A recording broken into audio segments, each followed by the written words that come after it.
Welcome to Legends and Cryptids. Today, we're uncovering one of the most terrifying creatures whispered about in the heart of Africa, the Kongamato. A name that translates to breaker of boats, this cryptid strikes fear into those who dare speak of it. Stories tell of a creature with the wingspan of a small plane, sharp talons, and a beak so powerful it can tear through wood and flesh alike. The tales surrounding the Kongamato come from the swamps and rivers of Zambia, Angola, and the Congo, where it's said to swoop down on unsuspecting fishermen, attacking them or capsizing their boats. Could this be a real prehistoric survivor, a bird, or something more mysterious? Whatever the case, the idea of a flying monster terrorizing villages is enough to send chills down anyone's spine. Stick around as we dig into the legends and see what might be lurking in the shadows. The Kongamato's origins are deeply rooted in African mythology, particularly among the Kaonde people of Zambia and the Luvale and Mbunda tribes. Described as a large, bird-like creature, the Kongamato is often compared to ancient pterosaurs, winged reptiles that existed millions of years ago. But how did these legends start? Some believe the stories date back centuries, with tribal folklore recounting monstrous birds that would appear during periods of unrest or disaster. The idea of the Kongamato was possibly influenced by the region's rich history of oral storytelling, where dangerous creatures often symbolized threats from the unknown, whether physical or spiritual. Interestingly, the creature's description varies slightly from tribe to tribe. Some legends speak of a red, bat-like being, while others describe it as resembling a giant stork or crane, albeit far more menacing. Some even link the Kongamato to the larger myths surrounding the Thunderbird phenomenon, creatures said to summon storms and lightning with their wings. The consistent feature, however, is its fearsome nature, leaving a trail of terror wherever it is spotted. Was the Kongamato a symbol of nature's wrath, or was it a warning of dangers that couldn't be explained through normal means? Throughout history, there have been multiple reports of real-life encounters with the Kongamato, adding fuel to its legend. One of the most famous sightings occurred in the 1920s, when British explorer Frank H. Melland was travelling through Zambia. Locals described a fearsome flying creature that matched no known bird. Melland recounted how they reacted with terror when shown a picture of a pterosaur, claiming it was the Kongamato. In the 1950s, reports surfaced again when an engineer working in the area, J.P.F. Brown, claimed to have seen two large bird-like creatures near a river. He described them as black, with pointed beaks and wingspans of around 4 to 7 feet. This sighting was followed by a local man stumbling into a nearby hospital, wounded and panicked. His chest bore deep gashes, and he swore he had been attacked by the Kongamato after disturbing it by the water. Strangely enough, when shown illustrations of prehistoric creatures, he immediately identified the pterosaur as his attacker. More recently, there have been reports from tourists and adventurers in the region claiming to have seen strange, large-winged creatures flying in the distance. Some even claim to have captured blurry photographs or sketches, though none offer concrete proof. The sightings have never fully stopped, keeping the mystery alive. Could these encounters be proof that a surviving population of pterosaurs roams the skies over Africa? Or is there a more grounded explanation for these terrifying sightings? Scientists have weighed in on the Kongamato legend, offering various explanations that challenge the cryptid's existence.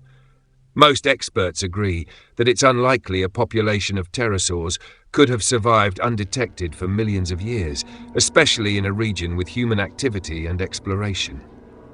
Fossil evidence also points to the extinction of these flying reptiles long ago, making the idea of a surviving Kongamato scientifically improbable. One common explanation for sightings is the misidentification of large birds native to the region. Some believe that the saddle-billed stork, a massive bird with a wingspan of up to 9 feet, could be responsible for some of the reports.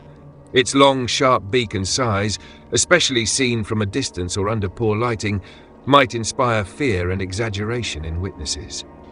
Another possibility is the hammerkop, a smaller bird known for its mysterious habits and occasional appearance in local mythology.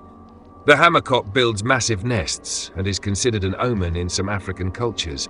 which could easily add to the aura of dread surrounding the Kongamato.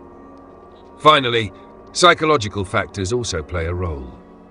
Fear of the unknown, coupled with the power of suggestion, might cause people to connect strange sightings to the legends they've heard, creating a self-reinforcing cycle of belief. Despite these explanations, the Kongamato remains a potent symbol of the unknown, standing at the intersection of myth, fear, and our innate desire to understand what we cannot explain. There are, of course, alternative theories surrounding the Kongamato that venture into more paranormal or conspiratorial territory.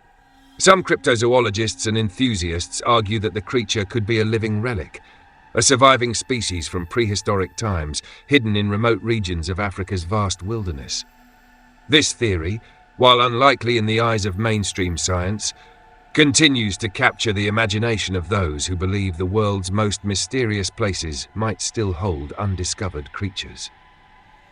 Others suggest that the Kongamato may be a product of dimensional shifts or time anomalies, where the creature temporarily appears in our world from a different plane of existence. This theory taps into broader ideas of portals or thin places where realities converge, bringing cryptids like the Kongamato into our dimension.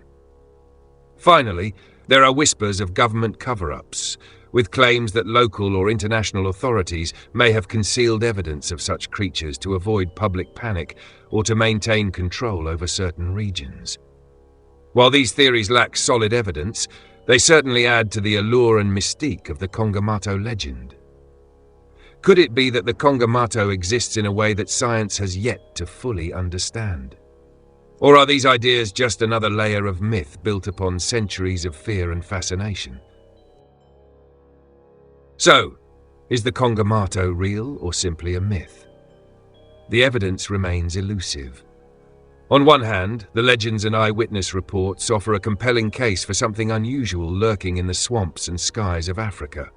The consistent descriptions from different cultures and time periods suggest that people are seeing something, whether it's a real creature, a misidentified bird, or a product of their imagination.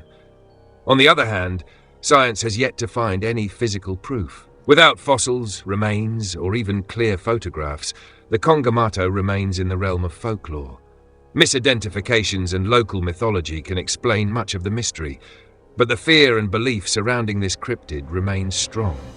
In the end, the Kongamato's existence remains an open question.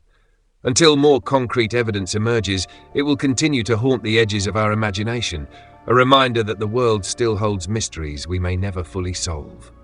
What do you think?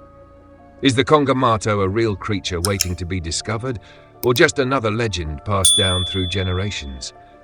Let us know in the comments, and don't forget to subscribe for more deep dives into the world's most fascinating cryptids.